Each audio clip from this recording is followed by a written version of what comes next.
आम्हाला मार्गदर्शन करावं.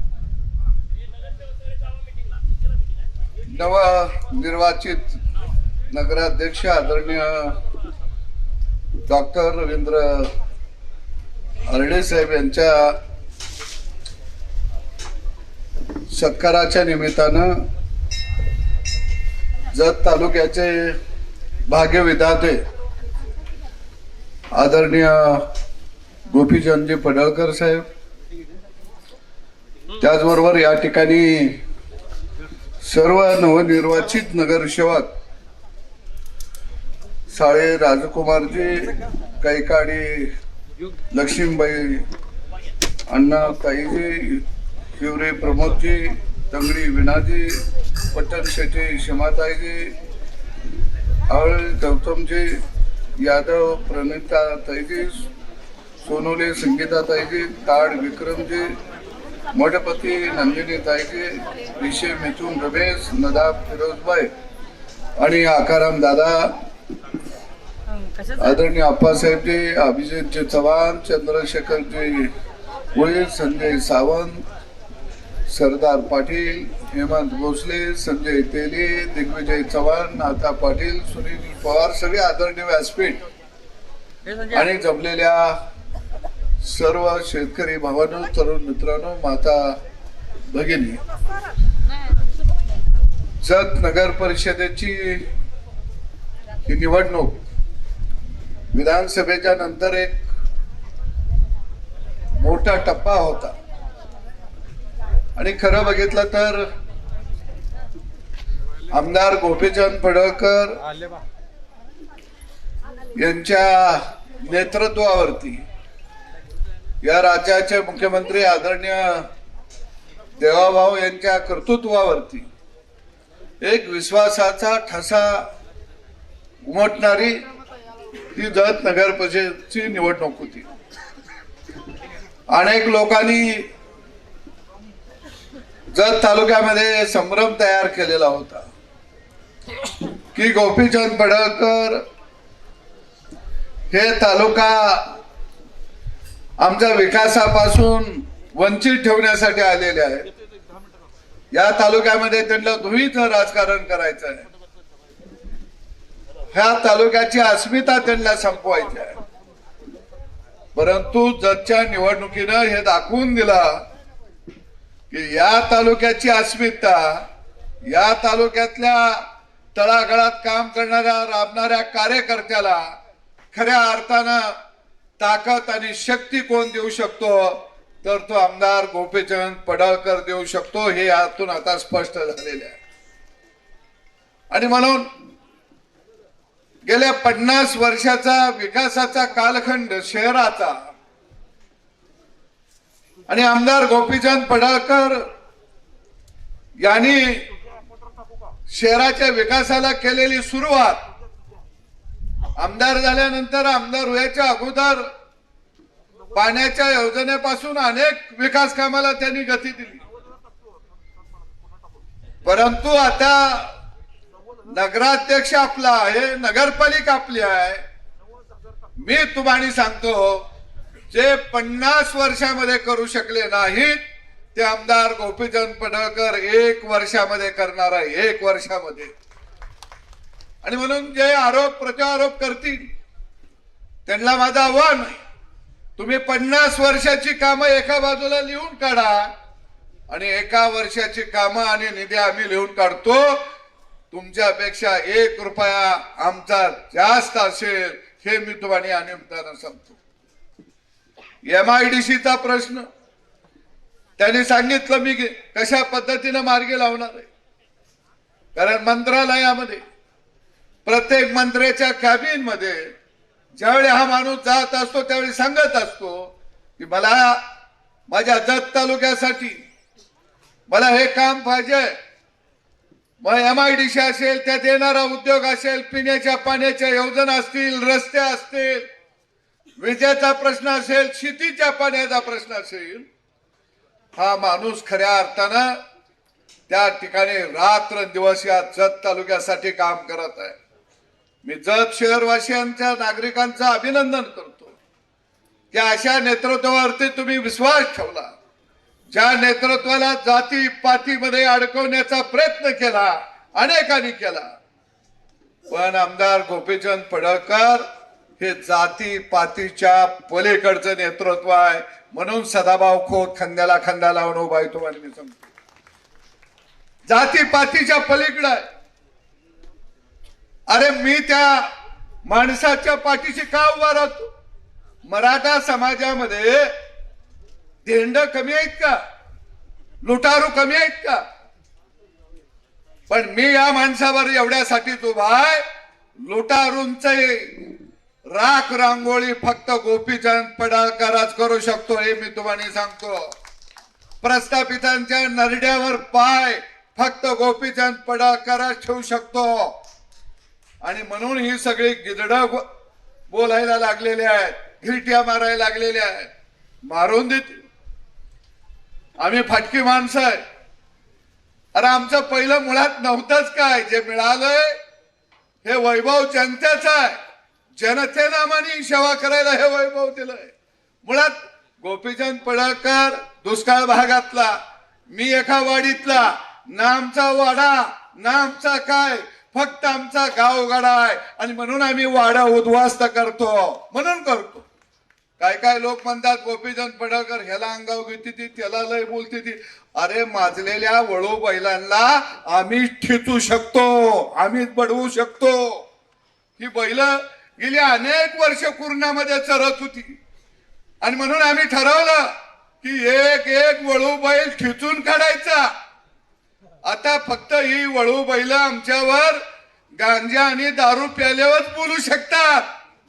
बिन गांजा वडता दारू पिता यांची बोलायची हिंमत नाही. आणि म्हणून जिल्हा परिषद पंचायत समितीच्या निवडणुकीमध्ये तुम्ही या ठिकाणी जसा नगरपालिकेचा झेंडा उभा केला, तसा तुम्ही जिल्हा परिषद आणि पंचायत समितीचा झेंडा उभा करा. या तालुक्याला वैभव काय असतं, विकास काय असतो ते तुम्हाला आम्ही पंचायत समिती, जिल्हा परिषद या माध्यमातून निश्चितपणानं उभा करून दाखवू. आणि म्हणून ही निवडणूक तुम्ही ज्या पद्धतीनं जिंकली आणि या महाराष्ट्राला एक संदेश दिला, या जिल्ह्यातल्या प्रस्थापितांना संदेश दिला, अरे आम्ही विस्थापित एक आहोत. प्रस्थापितांनो, तुम्ही जर आमच्यावर चाल करून आला तर तुमची थडगी याच मातीमध्ये आम्ही बांधू शकतो. हे याद राखा. हे निश्चितपणाने या निवडणुकीनं तुम्ही दाखवून दिलं. मी काल परवा एक बातमी वाचली, आम्ही अलग अलग लढलो म्हणून आमचा पराभव झाला, आमचे वाळव्याचे नेते गराजले, आत्याबाईला मिशा असत्या तर पीळ मारला असता. या बोलण्याला काही अर्थ नाही. कारण विधानसभेला तुम्ही एकत्रित लढला. आता तुम्हाला वाटतं की अलग अलग लढल्यामुळे बिघडलं. अरे आता एकत्रित येऊन लढा तरी तुमचं बिघडणार आहे. ते एवढं बिघडणार आहे की तुम्हाला दिवसा सुद्धा चांदण्या दिसायला लागतील. अरे बाबा, गेली अनेक वर्ष तुम्ही समाजाला फसवलं. अनेक वर्ष विकासापासून जर तालुका वंचित ठेवला. गेली अनेक वर्ष दुष्काळाचा कलंक तुम्ही घालवू शकला नाही. गेली अनेक वर्ष इथं उद्योगधंदे तुम्ही उभा करू शकला नाही. गेली अनेक वर्ष इथल्या तरुणाच्या हाताला काम तुम्ही देऊ शकला नाही. आणि म्हणून मी सगळ्या जनतेला सांगतो की आदरणीय देवाभाऊचा एक विश्वासू लाडका आमदार म्हणून, निधड्या छातीनं लढणार आमदार म्हणून जर कोण असेल तर त्याच्यामध्ये नंबर 1 ला नाव आहे आमदार गोपीचंद पडळकर यांचं. तुम्हाला मी सांगतो. त्यामुळं निधी कमी पडणार. जिल्हा परिषद पंचायत समितीला ह्या गड्यांना निवडून देऊन हे कुठल्या बंद पडलेल्या बँकेतनं तरी पैसे आणणार आहेत का? हे विकासाला पैसे आणणार कुठून? ना केंद्रात सरकार ना राज्यात सरकार. तुम्ही पैसे आणणार कुठून? आणि म्हणून आम्ही ठरवलंय, आमदार गोपीचंद पडळकर यांनी ठरवलंय की 5 वर्षामध्ये हा जत तालुका मला विकास भिमुख तालुका उभा करायचा, इथल्या तरुणाला सन्मानानं उभा करायचं. ज्यावेळी पुढच्या निवडणुकीमध्ये आमदारकीला मी मत मागायला जाईल त्यावेळी ताक मानेनं या तालुक्यातल्या तरण्यावान शेतकऱ्याच्या पोरानं बोललं पाहिजे की आमदार गोपीचंद पडळकर जोपर्यंत चंद्र आणि सूर्य आहे तोपर्यंत तुम्ही तळपत राहावा, कारण तळ हातातल्या फोडाप्रमाणे इथल्या जनतेनं जपलं पाहिजे. अशा पद्धतीचं विकासात्मक काम या निवडणुकीमध्ये, येणाऱ्या निवडणुकीमध्ये तुम्ही करा आणि अशा पद्धतीचं विकासात्मक काम आमदार गोपीचंद पडळकर केल्याशिवाय राहणार नाही. मी एक शब्द तुम्हाला देतो की मी विधानसभेच्या निवडणुकीमध्ये म्हटलं होतं तुमचं मत हे वाया गेलं.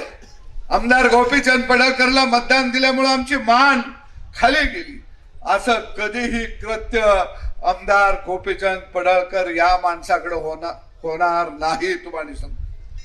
ठीक आहे, विरोधक आरोप प्रत्यारोप करतात, त्यांना आम्ही पुरून उरतोय. त्यांनी नुसता आरोप प्रत्यारोप करावं, आम्ही हत्यार पाजळून ठेवली. ती कोणत्या हत्यार कवा काढायचं बाहेर आम्ही काढतो. अरे आम्ही राजकारणासाठी जन्माला आलो नाही, आम्ही सत्तेसाठी जन्माला आलो नाही, आम्ही सत्तेची तिजोरी लुटण्यासाठी जन्माला आलो नाही, आम्ही आमच्या लेकरा बाळांचा वैभव उभा करायसाठी जन्माला आलो नाही. अरे आम्ही जन्माला आलो या गावगाड्यातल्या माणसाच्या चेहऱ्यावरती हास्य फुलवण्यासाठी जन्माला आलो या, आणि ते काम खऱ्या अर्थानं निष्ठेनं आम्ही या ठिकाणी करतोय. निश्चितच जत आटपाडी दोन्ही ठिकाणी त्यांनी आकाराम दादा दोन्ही म्हणजे हे म्हणत नाही म्हणून इकडे आलो या,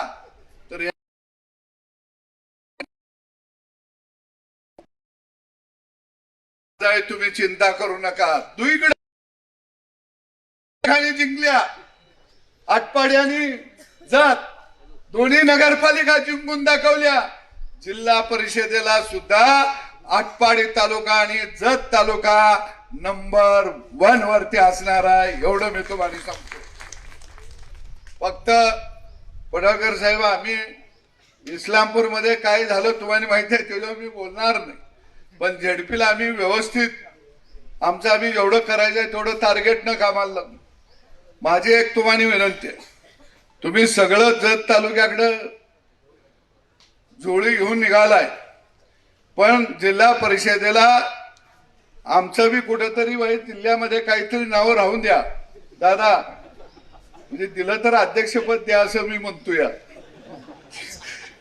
आणि निश्चितपणानं मला एवढी खात्री आहे जिल्हा परिषदेचा अध्यक्ष कोण असावा हे ठरवण्याचा मान यावेळी जत तालुक्यालाच मिळेल हे मी तुम्हाला सांगतो. कारण तुम्ही सगळे आत्मविश्वासानं मोठ्या ताकदीनं तुम्ही कामाला लागलं, आणि सगळ्या जनतेला मी सांगतो कामाच्या व्यापामध्ये दिवसभर राज्यातून फोन येत असतात, अनेक कार्यकर्त्यांचा फोन येत असतात, मतदारसंघातला फोन येत असतात. काय वेळा फोन उचलायला इकडं तिकडं होतं, तुम्ही पीएनच्या बरोबर बोलत जावा. बऱ्याचशा जणांचा मी फोन उचलत असतो, मी त्यांना निरोप सांगत असतो. शेवटी दिवसभर काम आणि फोन ह्याला सुद्धा कुठेतरी लिमिटेशन आहे. फोन घेऊन घेऊन माझं 2 कान गेलं. त्यांना म्हटलं तुमचं कान तरी शाबूत ठेवा, नाहीतर कोणतरी हळूहळू कट रचल आणि काहीच कळायचं नाही आपल्याला. त्यामुळे थोडं मागा पुढं होत असेल, पण मी एक शब्द देतो, मनापासून सांग की हा माणूस जत तालुक्याच्या या कर्मभूमीला कधीही विसरणार नाही, कधी विसरणार नाही. या माणसाला साळी माळी तिली कुळी मारवाडी, मग तो लिंगायत असेल, जैन असेल, बौद्ध असेल, मातंग असेल, चर्मकार असेल, लव्हार असेल, सुतार असेल, कुंभार असेल, चर्मकार असेल, मातंग असेल, गोसावी असेल, गोंधळी असेल, रामुशी असेल, अशा 18 पगार जातीच्या माणसांना, मग तो वडार असेल, अशा मुस्लिम असेल अशा 18 पगड जातीच्या समाजाला बरोबर घेऊन जाण्याची एक भावना मानसिकता ही गोपीचंद पडळकर याचं कारण तो मातीतला माणूस आहे, तो सामान्य घरातला माणूस आहे. त्याचा बाप आमदार खासदार नव्हता, तो काही वाड्यात जन्माला आला नाही, तो धनदांडग्यांच्या घरात जन्माला आला नाही, तो प्रस्थापितांच्या घरात जन्माला आला नाही, तो लफंग्याच्या घरात जन्माला आला नाही. अरे तो जन्माला आला ज्या भागात पाखरांना सुद्धा प्याला पाणी मिळत नव्हतं अशा दुष्काळी भागात सामान्य कुटुंबात जन्माला आलेलं हे शेतकऱ्याचं पोरग, त्याला माहित आहे दारिद्र्य काय असतं, गावगाड्यातलं गरिबी काय असते, ते सगळं भोगलंय. आणि म्हणून तो गरिबाच्या बाजूने टाहो पडतो. आणि म्हणून मी एक जाता जाता तुम्हाला सांगतो, या देशाला स्वातंत्र्य मिळालं. स्वातंत्र्य मिळाल्यानंतर अनेक आंदोलन स्वातंत्र्यवीरांनी या देशामध्ये उभा केली. मग इकडं आपल्या पश्चिम महाराष्ट्राचं क्रांतिशह नाना पाटलांनी मोठं आंदोलन शेतकऱ्यांचं उभा केलं. शेतीच्या शेतमालाच्या भावाचा असेल, पाण्याचा असेल, सर्वसामान्य माणसाला न्याय मिळाला पाहिजे, माणूस म्हणून जगता आलं पाहिजे. यासाठी भारतरत्न डॉक्टर बाबासाहेब आंबेडकर यांनी स्वातंत्र्यानंतर सुद्धा या राज्यामध्ये आणि या देशामध्ये आंदोलन उभा केली. पण स्वातंत्र्य मिळाल्यानंतर भारतरत्न डॉक्टर बाबासाहेब आंबेडकर यांना एका पत्रकारानं प्रश्न विचारला की डॉक्टर बाबासाहेब आंबेडकरजी, देशाला स्वातंत्र्य मिळालं नव्हतं, गोरा इंग्रज लुटत होता, आता तर आपलीच माणसं सत्तेवरती आली, परत तुम्ही का टाहो फोडत आहात, का आंदोलन करत आहात? त्यावेळी भारतरत्न डॉक्टर बाबासाहेब आंबेडकर यांनी एक साधंसं उत्तर दिलं की काय म्हटलं ते, अरे बाबा सरकार बदललं, इंग्रज गेला, आपली माणसं आली. आता मलाही वाटत होतं जसं तुम्हाला वाटतं की आपली माणसं म्हणजे सोन्याची माणसं. आता मला सोन्याच्या हातोड्यानं मला घडवलं जात आहे.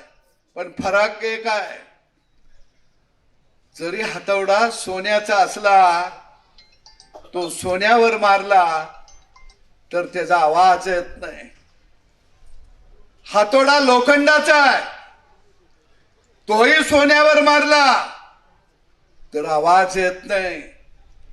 पण तोच माझाच हातोडा लोखंडाचा माझ्याच लोखंडावर मारला की मात्र त्याचा आवाज येतो. यार अरे मला सोन्याच्या हातोड्यानं मारलं जात होतं, इंग्रज होता, माझा आवाज होता, मला वाटलं आता माझाच हातोडा तयार झाला, या त्यानंच मला घडवलं जाणार आहे, माझा आवाज येणार नाही. पण माझ्या हातोड्यानं सुद्धा आता आवाजच यायला लागलाय, म्हणून मी लढायला लागलेलो आहे.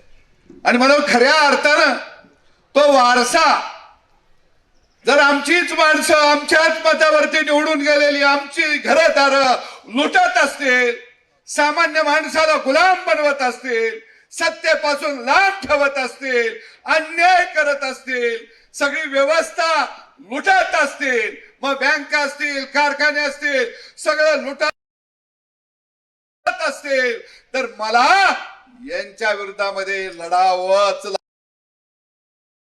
यांनी घेतलेला आहे. मी तुम्हाला सांगतो, हा बाणा घेतलेला आहे. ही लढाई खऱ्या अर्थानं हा पोरगा लढत आहे.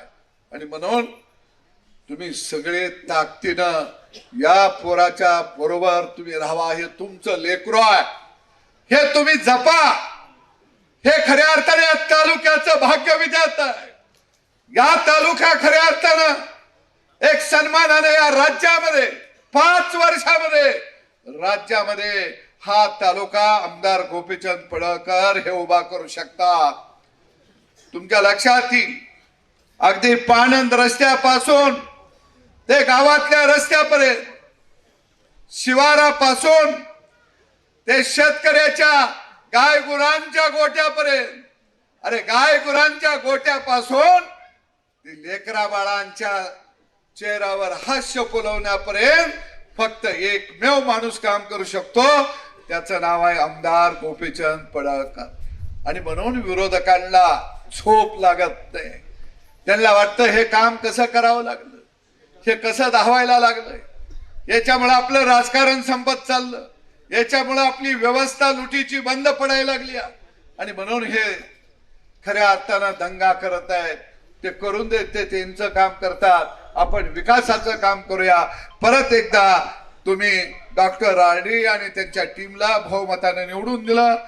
मतदारसंघातल्या जनतेनं प्रचारामध्ये हारेरीनं खऱ्या अर्थानं भाग घेतला आणि जीवाचं रान करून तुम्ही या ठिकाणी या आपला विचार भारतीय जनता पक्षाचा, छत्रपती शिवाजी महाराजांचा, अहिल्याबाई होळकरांचा, तुम्ही बसवेश्वर महाराजांचा या ठिकाणी भगवा पताका फडकवली. याबद्दल परत एकदा धन्यवाद देतो. जय हिंद, जय महाराष्ट्र.